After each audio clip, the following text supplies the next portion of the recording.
നിങ്ങൾക്ക് ഈ കഥ ഇഷ്ടപ്പെടുകയാണെങ്കിൽ ചാനൽ സബ്സ്ക്രൈബ് ചെയ്ത് കാണണേ. ലൈക്ക് ചെയ്യാനും മറക്കണ്ട. ഉറക്കം വിട്ട് അഭിന പതിയെ ഉണർന്നു. കറങ്ങുന്ന ഫാനിലേക്ക് നോക്കി ചെറിയൊരു മയക്കത്തോടെ കണ്ണുകൾ പതിയെ അടച്ചു തുറന്നു.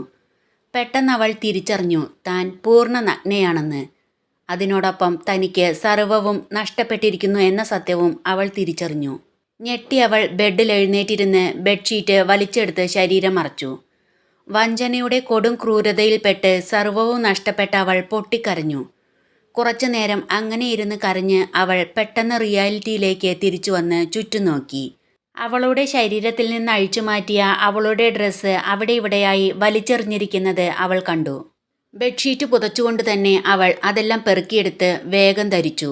താൻ ഏറെ സ്നേഹിക്കുകയും അതിലുപരി വിശ്വസിക്കുകയും ചെയ്ത ആൾ തന്നെ വഞ്ചിച്ചു എന്ന തിരിച്ചറിവിൽ അവൾ ഹൃദയം പൊട്ടി അവിടെ ഇരുന്ന് കുറച്ചുനേരം കരഞ്ഞു. എന്നിട്ടവൾ ദേഷ്യത്തോടെ അവിടുന്ന് എഴുന്നേറ്റ് ആ റൂമിന് പുറത്തേക്ക് നടന്നു.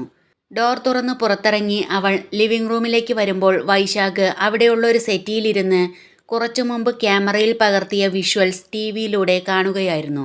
അവൾ ഒരു അലർച്ചയോടെ അവിടുന്ന് കയ്യിൽ കിട്ടിയതെല്ലാം എടുത്ത് ടിവിക്ക് നേരെ എറിഞ്ഞ് അത് പൊട്ടിച്ചു. ഒരു ഭ്രാന്തിയെപ്പോലെയുള്ള അവളുടെ പെരുമാറ്റം കണ്ട് അവൻ അവിടുന്ന് എഴുന്നേറ്റ് പൊട്ടിച്ചിരിച്ചു. ടിവിയിൽ വിഷ്വൽസ് നിന്നതും അവൾ ഒരു ഭ്രാന്തിയെപ്പോലെ തന്നെ അവന് നേരെ ചെന്ന് അവൻ്റെ കോളറിൽ പിടിച്ചു വലിച്ചുകൊണ്ട് ചോദിച്ചു, എന്തിനാ എന്നോടിങ്ങനെ ചെയ്തത്? ഞാൻ എത്ര സ്നേഹിച്ചു, എത്ര വിശ്വസിച്ചു, എന്നിട്ട് എന്തിനാ എന്നോടിങ്ങനെ ചെയ്തത്? അപ്പോഴും അവൻ അട്ടഹസിക്കുക മാത്രം ചെയ്തു. പറയ്, എന്തിനാ എന്നോട് ഈ ചതി ചെയ്തത്? ഞാൻ നിങ്ങളെ സ്നേഹിച്ചതുപോലെ നിങ്ങളും എന്നെ സ്നേഹിച്ചിരുന്നില്ലേ? പറയ്, പിന്നെന്തിനാ ഇങ്ങനെ ചെയ്തത്? അഭിന ചോദിച്ചു. സ്നേഹം, പകയായിരുന്നടി എനിക്ക് നിന്നോട്. കോളറിൽ നിന്ന് പിടിപിടിച്ചുകൊണ്ട് വൈശാഖ് അഭിനയോട് പറഞ്ഞു.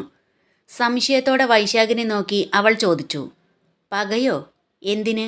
ഞാൻ എന്ത് തെറ്റാ നിങ്ങളോട് ചെയ്തത്? നീയല്ല, നിന്റെ അമ്മ എന്ന് പറഞ്ഞ് അവളെ പിടിച്ചു വലിച്ച് അവൻ്റെ അച്ഛൻ്റെയും അമ്മയുടെയും ഫോട്ടോയുടെ അടുത്തേക്ക് കൊണ്ടുവന്ന് നിർത്തി അവൻ പറഞ്ഞു, എൻ്റെ അച്ഛൻ്റെയും അമ്മയുടെയും ഫോട്ടോയിലേക്ക് നീ നോക്ക്. അവർക്ക് അധികം പ്രായമായിട്ടില്ല ഈ ഫോട്ടോയിൽ. അതെ, അവർ മരിക്കുമ്പോൾ അവർക്ക് അധികം പ്രായമായിട്ടില്ലായിരുന്നു. എന്നിട്ടും അവരെങ്ങനെ മരിച്ചുവെന്ന് നിനക്കറിയണ്ടേ? നിന്റെ അമ്മ കാരണം, വൈശാഖ് പറഞ്ഞു. അവളുടെ കണ്ണിൽ നിന്ന് കണ്ണുനീർ ഒഴുകുന്നുണ്ടായിരുന്നെങ്കിലും ഒരു സംശയത്തോടെ വൈശാഖിനെ നോക്കി.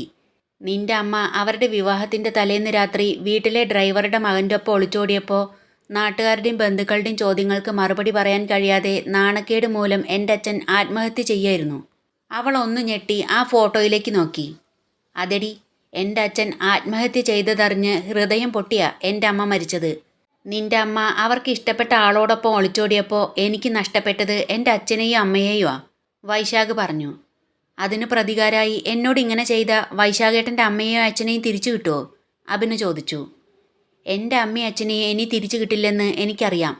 പക്ഷേ അവരുടെ മരണത്തിന് കാരണമായവർ ശിക്ഷിക്കപ്പെടുന്നത് എനിക്ക് കാണണം.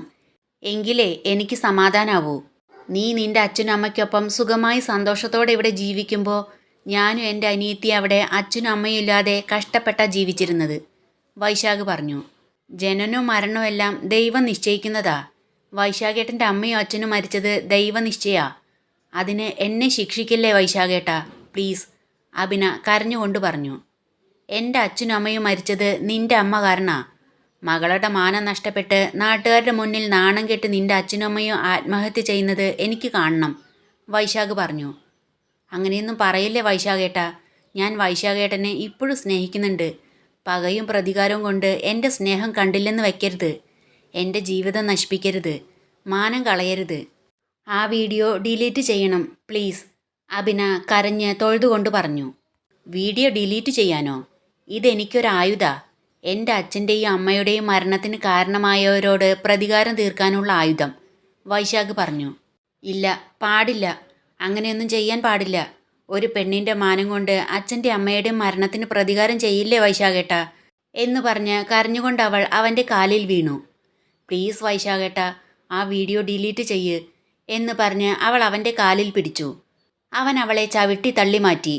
കരഞ്ഞു കാല് പിടിച്ചിട്ട് ഒരു കാര്യമില്ല. എൻ്റെ പകയ്ക്ക് വർഷങ്ങളുടെ പഴക്കമുണ്ട്.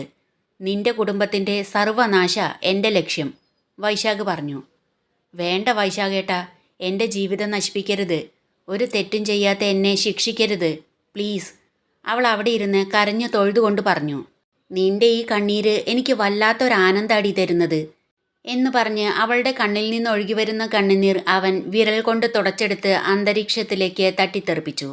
ഇത്രയും ദുഷ്ടനായിരുന്നു നിങ്ങളെന്ന് എനിക്ക് തിരിച്ചറിയാൻ കഴിഞ്ഞില്ല. എൻ്റെ തെറ്റാത്.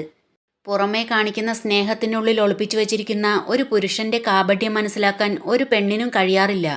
എന്നെപ്പോലെ വഞ്ചിക്കപ്പെടുമ്പോൾ മാത്രമേ അവരത് തിരിച്ചറിയൂ. കാരണം എന്നെപ്പോലെ അയാളെ സ്നേഹിക്കുക മാത്രമല്ല, വിശ്വസിക്കുക കൂടി ചെയ്യുന്നുണ്ടാകും, അഭിന പറഞ്ഞു. നീ മനസ്സിലാക്കാൻ വേണ്ടി ഒന്നുകൂടി ഞാൻ പറയാം. ഇക്കാര്യം നീ മറ്റാരോടെങ്കിലും പറയുകയോ വല്ല പ്രതികാര നടപടികൾക്ക് മുതിരുകയോ ചെയ്യുന്നതിന് മുൻപ് ഈ വീഡിയോ എൻ്റെ കയ്യിലുണ്ടെന്ന് നീ ഓർക്കുന്നത് നല്ലതായിരിക്കും. നീ ശബ്ദിക്കാതിരുന്നാൽ ഈ വീഡിയോ മറ്റാരും കാണില്ല. എൻ്റെ ലക്ഷ്യം പൂർത്തീകരിക്കുന്നത് വരെ ഈ വീഡിയോ എൻ്റെ കയ്യിൽ തന്നെ ഉണ്ടാകും. എൻ്റെ ലക്ഷ്യത്തിലേക്ക് എത്തുന്ന വഴിയിൽ നീ തടസ്സമായി നിന്നാൽ ഈ വീഡിയോ ആദ്യം കാണുന്നത് നിന്റെ അച്ഛനായിരിക്കും. അതിനിടയിൽ ചത്തുകളയാന്നൊന്നും തീരുമാനിക്കണ്ട നീ. അങ്ങനെ സംഭവിച്ചാലും ഈ വീഡിയോ ആദ്യം കാണുന്നത് നിന്റെ അച്ഛൻ തന്നെയായിരിക്കും. ഓർമ്മ വച്ചോ, വൈശാഖ് പറഞ്ഞു. വേണ്ട വൈശാഖേട്ടാ, അങ്ങനെയൊന്നും ചെയ്യില്ലേ. ആ വീഡിയോ ഡിലീറ്റ് ചെയ്യ് പ്ലീസ്. അവൾ വീണ്ടും കരഞ്ഞുകൊണ്ട് അവൻ്റെ കാലിനടുത്തേക്ക് നീങ്ങി വന്നു. എഴുന്നേറ്റ് പോടി ഇവിടുന്ന് എന്ന് പറഞ്ഞ് അവളുടെ മുടിയിൽ കുത്തിപ്പിടിച്ച് വലിച്ചഴച്ചു കൊണ്ടുവന്ന് അവളെ പുറത്തേക്ക് തള്ളിവിട്ടു. സമയം സന്ധ്യയായിരിക്കുന്നത് കണ്ട് അവളൊന്ന് ഞെട്ടി അവിടെയെല്ലാം നോക്കി. എന്നിട്ട് കരഞ്ഞുകൊണ്ട് ദയനീയമായി അവനെ നോക്കി. അവൻ അകത്തേക്ക് ചെന്ന് അവളുടെ സ്കൂട്ടിയുടെ കീയും ബാഗും എടുത്തുകൊണ്ടുവന്ന് അവൾക്ക് നേരെ എറിഞ്ഞു. എന്നിട്ടവൻ ഡോർ അടച്ചു. അവൾ അതെടുത്ത് അവിടെ നിന്ന് പൊട്ടിക്കരഞ്ഞു. എന്നിട്ട് സ്കൂട്ടി എടുത്ത് അവിടുന്ന് പോന്നു. വൈകുന്നേരം ജോലി കഴിഞ്ഞ് വിജയരാഘവൻ വീട്ടിലെത്തിയപ്പോൾ താര പറഞ്ഞു, വേഗം വരാന്ന് പറഞ്ഞു പോയതാ, സന്ധ്യയായി, ഇത്ര നേരം അഭി എത്തിയിട്ടില്ല. വിളിച്ചു നോക്കിയില്ലേ? വിജയരാഘവൻ ചോദിച്ചു. വിളിച്ചു നോക്കി, ഫോൺ റിങ് ചെയ്യുന്നുണ്ട്, എടുക്കുന്നില്ല, താര പറഞ്ഞു. അത് പറഞ്ഞുകൊണ്ടിരിക്കുമ്പോൾ അവൾ സ്കൂട്ടിയുമായി ഗേറ്റ് കടന്ന് അകത്തേക്ക് വന്നു. എപ്പോൾ വരാന്ന് പറഞ്ഞു പോയതാ നീ? എന്നിട്ട് വരുന്നത് ഇപ്പോഴാണോ? താര അവളോട് ദേഷ്യപ്പെട്ട് ചോദിച്ചു. വഴക്ക് പറയില്ലേ അമ്മേ, വൈകിപ്പോയി, ഫ്രണ്ട്സുമായി സംസാരിച്ചുകൊണ്ടിരുന്നപ്പോൾ സമയം പോയതറിഞ്ഞില്ല എന്ന് പറഞ്ഞ് അഭിന ഓടിച്ചെന്ന് താരയെ കെട്ടിപ്പിടിച്ച് കരഞ്ഞു. അതിന് നീ എന്തിനാ കരയുന്നത്? താര ചോദിച്ചു. വൈകിയത് തെറ്റായിപ്പോയി, സോറി അമ്മേ എന്ന് പറഞ്ഞ് അവൾ താരയെ വിട്ട് കണ്ണുകൾ തുടച്ചു.